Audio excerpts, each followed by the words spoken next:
कैसे हैं आप लोग। मैं आशा करता हूं कि आप लोग अच्छे होंगे और अच्छे से स्टडी आप लोग कर रहे होंगे। हम यहाँ पर फिर से केमिस्ट्री पाठ 2 अम्ल क्षार एवं लवण वन शॉट के साथ आ चुके हैं और हम इस चैप्टर को रात्रिक स्टाइल में समझने का प्रयास करेंगे। चलिए देखते हैं इस चैप्टर में क्या क्या दिया हुआ है, क्या क्या टॉपिक हमें पढ़ने हैं। सबसे पहले हमें अम्ल के बारे में पढ़ना है कि अम्ल क्या होते हैं। तो पहले आप जान लीजिए अम्ल स्वाद में क्या होते हैं, खट्टे होते हैं। ये तो आपको ये सभी को जानना चाहिए कि अम्ल क्या होते हैं। अम्ल स्वाद में खट्टे होते हैं। अम्ल का पीएच मान 0 से 7 के क्या होता है, बीच में होता है। ये बहुत इंपॉर्टेंट है। और अम्ल नीचे नीले लिटमस को क्या कर देते हैं, लाल कर देते हैं। ये तो आपको याद करने पड़ेंगे 2-4 पॉइंट। और जो विलयन में क्या करते हैं, H+ आयन देता है उसे अम्ल कहते हैं। देखिए HCl है, ये H++ Cl- आयन दे रहा है, ठीक है। तो H+ आयन दे रहा है ना, और उसका उदाहरण क्या है। और यहाँ पर देखिए धातु की क्रिया अम्ल के साथ कराने पर क्या करता है, हाइड्रोजन गैस मुक्त होती है, ठीक है। देखिए Zn यहाँ पर धातु है और यहाँ पर ये है HCl, तो क्या होता है ZnCl2+ में H2 हाइड्रोजन गैस प्राप्त हो रहा है, ठीक है। और अब देख लेते हैं अम्ल के कौन कौन से प्रकार हैं। Types of acid. अम्ल को 2 भागों में बांटते हैं। पहला है प्रबल अम्ल, दूसरा है दुर्बल अम्ल। पहला है प्रबल अम्ल। प्रबल अम्ल होता है क्या है, देख लीजिए। प्रबल अम्ल वे अम्ल होते हैं जो जलीय विलयन में पूरी तरह आयनित होकर अधिक मात्रा में H+ आयन देते हैं, ठीक है। अधिक मात्रा में H+ आयन देता है तो क्या होता है, उसे हाइड्रोनियस आयन उत्पन्न करते हैं, ठीक है। उसे क्या कहते हैं, प्रबल अम्ल कहते हैं। उदाहरण क्या है, HCl है, H2SO4 है, मतलब HCl मतलब हाइड्रोक्लोरिक अम्ल है, सल्फ्यूरिक अम्ल है, नाइट्रिक अम्ल है, HCl4 पाइलोरिक अम्ल है, और HBr है, HI है। ये सभी क्या है, प्रबल अम्ल के उदाहरण हैं। प्रबल अम्ल के उदाहरण बोर्ड की परीक्षा में पूछे जाते हैं, आप याद कर लीजिएगा। दुर्बल अम्ल। देखते हैं दुर्बल अम्ल होते क्या है। दुर्बल अम्ल वे पदार्थ होते हैं जो पानी में घुलने पर आंशिक रूप से आयनित होते हैं, अर्थात ये पूरी तरह से आयन H+ आयन व ऋणायन में टूटते नहीं हैं। उन्हें क्या कहते हैं, दुर्बल अम्ल कहते हैं। उदाहरण क्या है, ऑक्सेलिक अम्ल C2H2O2, C2H2O4, ऑक्सेलिक अम्ल। फास्फोरिक अम्ल H3PO4, नाइट्रस अम्ल HNO2, मेथेनाइक अम्ल, फार्मिक अम्ल, इसे फार्मिक अम्ल भी कहते हैं, HCOOH, एथेनोइक अम्ल, एसिटिक अम्ल CH3COOH, एस्कॉर्बिक अम्ल, विटामिन C, जल H2O, और H2CO3, बेंजोइक अम्ल, कार्बनिक एसिड। ये सभी क्या होते हैं, ये सभी होते हैं दुर्बल अम्ल के उदाहरण है ये सभी, ठीक है। ये इंपॉर्टेंट है, ये आप याद कर लीजिएगा, ठीक है। अब क्षार के बारे में यहाँ पर जान लेते हैं। क्षार क्या होता है। बेस। क्षार स्वाद में क्या होते हैं, कड़वे होते हैं। ये आपको याद कर लिए, क्षार स्वाद में कड़वे होते हैं। क्षार का पीएच मान क्या होता है, 7 से 14 के बीच में होता है, ठीक है। क्षार लाल लिटमस को क्या कर देता है, नीला कर देता है। अम्ल क्या कर देता है, अम्ल नीले लिटमस को लाल कर देता था, ठीक है। और क्षार विलयन में क्या करता है, वियोजित होने पर हाइड्रोक्साइड आयन देता है, ठीक है। इसका उदाहरण क्या है, NaOH है, तो ये क्या हो जाएगा, Na+ में OH- आयन देता है, मतलब हाइड्रोक्साइड आयन देता है। अब क्षार के प्रकार यहाँ देख लेते हैं। क्षार को 2 भागों में बांटा जा सकता है, ठीक है। पहला है प्रबल क्षार, दूसरा है दुर्बल क्षार। अब जानते हैं प्रबल क्षार होता क्या है, ठीक है। प्रबल क्षार वे क्षार होते हैं जो जलीय विलयन में क्या करते हैं, वियोजित हो जाते हैं। वियोजित होकर अधिक मात्रा में OH- आयन देते हैं, उन्हें या हाइड्रोक्साइड आयन देते हैं, उन्हें क्या कहते हैं, प्रबल क्षार कहते हैं। प्रबल क्षार कोई पूछेगा तो बता देंगे, जो अधिक मात्रा में OH- आयन देता है उसे क्या कहते हैं, प्रबल क्षार कहते हैं। उदाहरण से है KOH, NaOH, LiOH, BaOH2, SrOH2, मतलब potassium hydroxide, sodium hydroxide, lithium hydroxide, barium hydroxide और स्ट्रोंडियम हाइड्रोक्साइड प्रबल अम्ल के क्या है, प्रबल क्षार के उदाहरण हैं, ठीक है। अब दुर्बल क्षार के बारे में देख लेते हैं। यहाँ पर दुर्बल क्षार वे क्षार होते हैं जो जलीय विलयन में वियोजित होकर बहुत कम मात्रा में OH- आयन देते हैं, आयन या हाइड्रोक्साइड आयन देते हैं। उन्हें क्या कहते हैं, दुर्बल क्षार कहते हैं। ठीक है, उसका उदाहरण क्या है? NH3 है, AlOH3 है, PbOH2 है, FeOH3 है, CuOH2 है, ZnOH2 है, NCH3 का थ्राइस है और CH3NH2 है। मतलब अमोनिया है, एल्युमिनियम हाइड्रोक्साइड है, लेड हाइड्रोक्साइड है, फेरिक हाइड्रोक्साइड है, कॉपर हाइड्रोक्साइड है, जिंक हाइड्रोक्साइड है और ट्रिम्थिल एनिम है, मैथिल एनिम है। ठीक है, ये सभी दुर्बल अम्ल के उदाहरण हैं। अब लवण के बारे में हम लोग जान लेते हैं कि लवण क्या होता है। अम्ल व क्षार की क्रिया से लवण तथा जल प्राप्त होता है। ठीक है, अम्ल व क्षार की क्रिया से क्या होता है? लवण तथा जल बनता है। इस अभिक्रिया को क्या कहते हैं? उदासीनीकरण अभिक्रिया कहते हैं। जैसे देखिए, अम्ल प्लस क्षार, अम्ल और क्षार को जोड़ेंगे लवण और जल बनेगा। इसे क्या कहते हैं? उदासीनीकरण अभिक्रिया कहते हैं। ठीक है, इसका उदाहरण क्या है? ये अम्ल है, HCl क्या है? अम्ल है, और NaOH क्या है? क्षार है। तो ये क्या होता है? लवण बन रहा है, NaCl लवण है, सोडियम क्लोराइड और H2O। देखिए, अम्ल व क्षार की क्रिया से लवण तथा जल प्राप्त हो रहा है, उसे क्या कहते हैं? उदासीनीकरण अभिक्रिया कहते हैं। ठीक है, लवण के टाइप जान लेते हैं। लवण 3 प्रकार के होते हैं: साधारण लवण, द्विक लवण और संकर लवण। साधारण लवण होता है NaCl, द्विक लवण होता है फिटकिरी K2SO4.L2SO4 का होल थ्राइस और 24H2O, और संकर लवण होता है बड़ा ब्रैकेट में K और छोटे ब्रैकेट में CN6 ब्रैकेट क्लोज। ये होता है, क्या होता है? ये संकर लवण होता है। ठीक है, अब उत्प्रेरक के बारे में जान लेते हैं। उत्प्रेरक क्या होते हैं? उत्प्रेरक वे होते हैं जो रासायनिक अभिक्रिया की दर को क्या करते हैं? बढ़ा या घटा देते हैं। ठीक है, किंतु अभिक्रिया में भाग नहीं लेते हैं। ठीक है, उत्प्रेरक क्या होते हैं? जो रासायनिक अभिक्रिया की दर, समय को बढ़ा या घटा देते हैं, उन्हें क्या कहते हैं? उत्प्रेरक कहते हैं। या उत्प्रेरक, ये इंपॉर्टेंट है, उत्प्रेरक वे होते हैं जो रासायनिक अभिक्रिया की दर को परिवर्तित, बढ़ा या घटा कर सकते हैं, किंतु स्वयं अभिक्रिया में क्या करते हैं? भाग नहीं लेते हैं, उन्हें क्या कहते हैं? उत्प्रेरक कहते हैं। ठीक है, ये आप याद रखिएगा। इनका उदाहरण क्या है? प्लेटिनम है और पैनेडियम है। Pt और Pd इनका क्या उदाहरण है? ठीक है, यहाँ पर ये जान लेते हैं कि अम्ल कैसे पहचानेंगे और क्षार कैसे पहचानेंगे। ठीक है, 0 से 7 के बीच जाएगा तो अम्लता क्या होगी? 7 से 0 के बीच जाएगा तो अम्लता क्या होगी? बढ़ेगी। और 0 से 7 इधर जाएगा, इधर की ओर जाएगा तो अम्लता घटती है। ठीक है, क्षारकता क्या होता है? 7 से 14 के इधर जाती है तो क्षारकता क्या होती है? बढ़ती है। और 14 से 7 के बीच आती है तो क्या होता है? क्षारकता घटती है। और यहाँ पर देखिए, 0 से 7 के बीच अम्ल होता है और 7 से 14 के बीच क्षार होता है और 7 लवण होता है। ठीक है, ये है pH स्केल है। ठीक है, pH स्केल भी पेपर में पूछता है, आप ऐसे ही बनाएंगे। ठीक है, अब चलते हैं नेक्स्ट की तरफ। सूचक के बारे में जान लेते हैं। जो अम्ल तथा क्षार की पहचान कराते हैं उन्हें क्या कहते हैं? सूचक कहते हैं।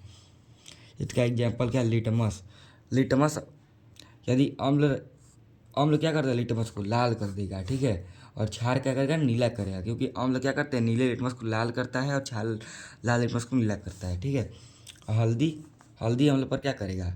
हल्दी पर अगर नींबू डालेंगे तो हल्दी का रंग क्या होगा? वही रहेगा।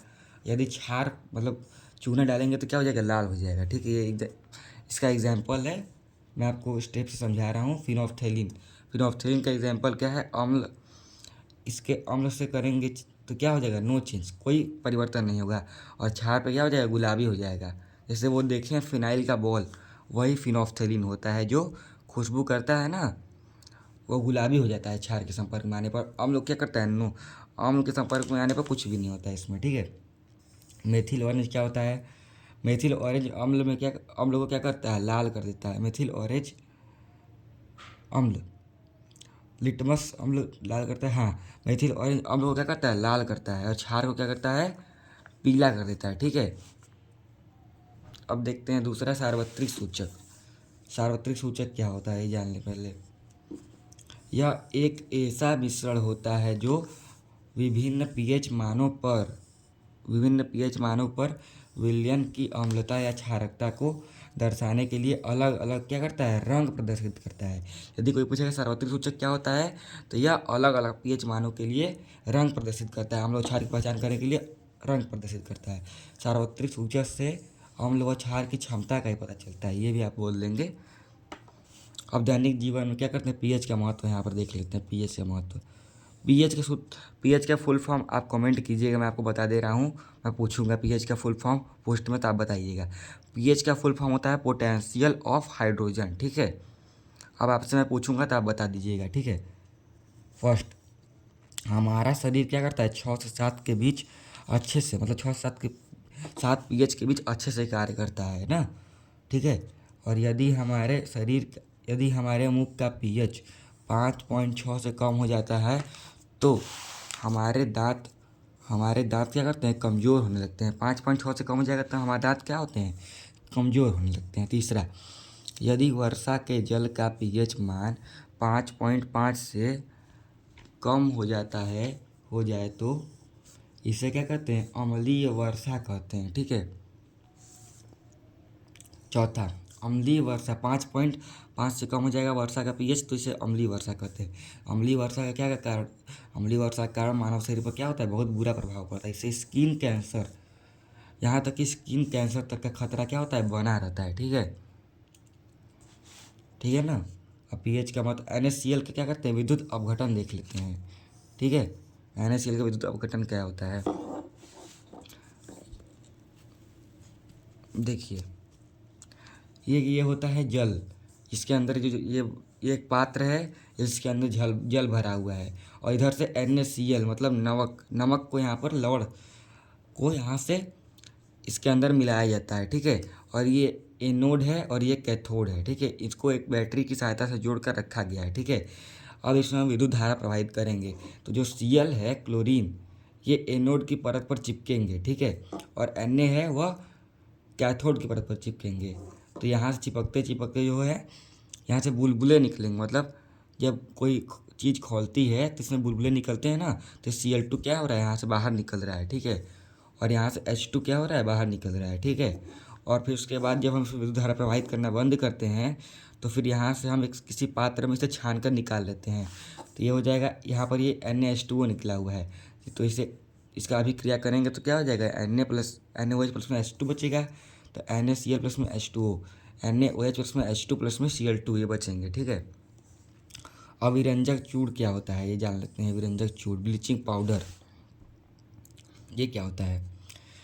पहले तो आप ये जान लीजिए कि ब्लीचिंग पाउडर का साधारण नाम होता है विरंजक चूड़, ठीक है। और रासायनिक नाम होता है कैल्शियम ऑक्सीक्लोराइड या हाइपोक्लोराइड। रासायनिक सूत्र देखिए होता है, ये पूछता है पेपर में, CaOCl2, ठीक है। इसका रासायनिक सूत्र होता है कैल्शियम ऑक्सीक्लोराइड, ये आप इसे याद कर लेंगे, ठीक है। अब इसके बनाने की विधि जान लेते हैं, ये 5 नंबर में क्वेश्चन पूछता है, ठीक है। पहले हम क्या करेंगे, कैल्शियम हाइड्रोक्साइड मतलब CaOH2 की क्रिया क्लोरीन Cl2 क्या क्लोरीन है से कराने पर विरंजक चूड़ का क्या होता है, निर्माण होता है। देखिए, कराएंगे तो CaOL2 बचेगा और H2O निकल जाएगा, ठीक है, जल बचेगा, ठीक है। विरंजक चूड़ का निर्माण हो गया। अब विरंजक चूड़ का उपयोग देख लेते हैं यहाँ पर। यूज ऑफ ब्लीचिंग पाउडर, पहला, वस्त्र उद्योग में सूती एवं लिनेन के विरंजन के लिए। दूसरा, लॉन्ड्री में साफ कपड़ों के विरंजन के लिए। तीसरा, कई उद्योगों में उपचायक ऑक्सीकारक के रूप में। बेकिंग सोडा, अब बेकिंग सोडा के बारे में जान लेते हैं। बेकिंग सोडा होता क्या है, पहले आप ये जान लीजिए, बेकिंग सोडा का साधारण नाम होता है बेकिंग सोडा ही होता है, ठीक है। आपको साधारण नाम नहीं याद करना है, इसका सूत्र और रासायनिक नाम याद करना है और बनाने की विधि, ये इंपॉर्टेंट है, ठीक है। ये आप याद करेंगे। रासायनिक नाम क्या होता है, सोडियम बाइकार्बोनेट या हाइड्रोजन कार्बोनेट, ठीक है। इसका सूत्र होता है NaHCO3, सोडियम हाइड्रोजन कार्बोनेट या सोडियम बाइकार्बोनेट, इसको दोनों कहते हैं, ठीक है। अब इसके बनाने की विधि यहाँ पर देख लेते हैं। पहले अमोनिया को जलीय NaCl के साथ मिलाते हैं, फिर उसमें CO2 गैस प्रवाहित करते हैं। इसके पश्चात सोडियम बाइकार्बोनेट का अवक्षेप क्या होता है, प्राप्त होता है। फिर इसे छान कर गर्म किया जाता है ताकि शुद्ध बेकिंग सोडा क्या होता है, प्राप्त हो सके, ठीक है। इसका अब यहाँ पर इक्वेशन देख लेते हैं। इसे सॉल्वे विधि भी कहते हैं, ठीक है। तो NH3 मतलब अमोनिया को H2O और NaCl के साथ अभिक्रिया कराने पर CO2 को NaHCO3 प्लस में NH4Cl सोडियम बाइकार्बोनेट प्राप्त होता है, ठीक है। तो सोडियम बाइकार्बोनेट और NH4Cl को करेंगे, अभिक्रिया करेंगे तो NH3 अमोनिया H2O और CO2 NaCl बनेगा, ठीक है। अब बेकिंग सोडा का उपयोग यहाँ पर देख लेते हैं। यूज़ ऑफ बेकिंग सोडा, ठीक है। इसका उपयोग एसिडिटी के उपचार में करते हैं। बेकिंग सोडा को गर्म करने पर जो CO2 उत्पन्न होता है उसके द्वारा पावरोटी या केक में खमीर उठाया जा सकता है, मतलब फुलाने के लिए भी इसका प्रयोग किया जाता है। बेकरी में किया जाता है, इससे यह मुलायम एवं स्पंजी हो जाते हैं। थर्ड, इसका प्रयोग अग्निशामक यंत्रों में भी करते हैं। चौथा, बेकिंग सोडा यदि हम खाने लायक अम्ल मिला दें तो बेकिंग पाउडर का निर्माण होता है। अर्थात बेकिंग सोडा में प्रयोग से बेकिंग पाउडर बनाने में भी किया जाता है। बेकिंग सोडा में हम टार्ट्रिक अम्ल मिला दें तो बेकिंग पाउडर का निर्माण हो जाता है। इसका एग्जाम्पल है टार्ट्रिक अम्ल। अब धावन सोडा के बारे में जान लेते हैं। धावन सोडा क्या होता है? वॉशिंग पाउडर, ठीक है। इसका साधारण नाम होता है धावन सोडा, ठीक है। इसका रासायनिक नाम क्या होता है? सोडियम कार्बोनेट डेकाहाइड्रेट, मतलब इसका सूत्र होता है Na2CO3.NH2, sodium carbonate decahydrate. H2O को हाइड्रेट यहाँ पर कहेंगे, ठीक है। इसके बनाने की यहाँ पर विधि देख लेते हैं, क्या क्या विधि है इसके बनाने की विधि। पहले सोडियम बाइकार्बोनेट को गर्म करके सोडियम कार्बोनेट प्राप्त करते हैं, ठीक है। पहले सोडियम बाइकार्बोनेट को गर्म करके सोडियम कार्बोनेट प्राप्त करते हैं, ठीक है। फिर सोडियम कार्बोनेट को जल में घोलकर वाष्पन द्वारा क्रिस्टलीकरण किया जाता है, जिससे वॉशिंग सोडा का निर्माण होता है, ठीक है। NaHCO3 को गर्म करेंगे तो Na2CO3 प्लस में H2O प्लस में CO2 का निर्माण होगा, ठीक है। तो Na2CO3 प्लस में 10H2O, तो Na2CO3 प्लस में H2O का निर्माण होगा यहाँ पर। तो सोडियम कार्बोनेट है यहाँ पर, तो सोडियम कार्बोनेट टूटेगा तो Na2CO3 और H2O में टूटेगा, ठीक है। धावन सोडा का उपयोग यहाँ पर देख लेते हैं, क्या क्या उपयोग है। यूज़ ऑफ वॉशिंग सोडा, इसका उपयोग घरों की साफ सफाई करने में करते हैं, तो बता ही लेंगे। इसका उपयोग कांच, साबुन व कागज़ उद्योग में करते हैं, ये भी आप बता ही लेंगे। इसका उपयोग क्या होता है? इसका उपयोग बोरेक्स जैसे सोडियम यौगिक के उत्पादन में होता है, ठीक है। इसका उपयोग जल की स्थायी कठोरता को घटाने के लिए किया जाता है, ठीक है। अब प्लास्टर ऑफ पेरिस POP के बारे में जान लेते हैं। अब POP होता क्या है? POP का साधारण नाम होता है प्लास्टर ऑफ पेरिस POP। रासायनिक नाम होता है इसका कैल्शियम सल्फेट हेमीहाइड्रेट, मतलब CaSO4 1/H2O। 1/2H2O लिखा हुआ है ना, हाफ H2O, तो इसे हेमीहाइड्रेट कहेंगे, ठीक है। और 10 लिखा रहेगा डेकाहाइड्रेट कहेंगे, ठीक है। अब इसके बनाने की विधि देख ले यहाँ पर। जिप्सम को लगभग 100 डिग्री सेल्सियस या 373 केल्विन पर गर्म करने पर क्या होता है? प्लास्टर ऑफ पेरिस का निर्माण होता है, ठीक है। CaSO4 मतलब ये जिप्सम होता है। जिप्सम का सूत्र क्या होता है? CaSO4 होता है .H2O। जल के साथ अभिक्रिया कराने पर 100 डिग्री सेल्सियस से 373 डिग्री केल्विन पर गर्म करेंगे तो CaSO4 मतलब प्लास्टर ऑफ पेरिस CaSO4.1/2H2O का निर्माण होता है, प्लास्टर ऑफ पेरिस का निर्माण होता है, ठीक है। देख लीजिए बच्चों, ये पूरा यहाँ पर मैंने आपको वन शॉट में इस चैप्टर को समझा दिया। यदि आपको ये चैप्टर ना समझ में आए कोई टॉपिक, तो आप मुझसे पूछिएगा, मैं ये भी आपको बताऊँगा, ठीक है। तब तक के लिए बच्चों आप इसकी तैयारी करिएगा, जो मैंने वन शॉट आपको बताया है। इसके क्वेश्चन आपको मेरे चैनल के पोस्ट पर आपको मिलेंगे।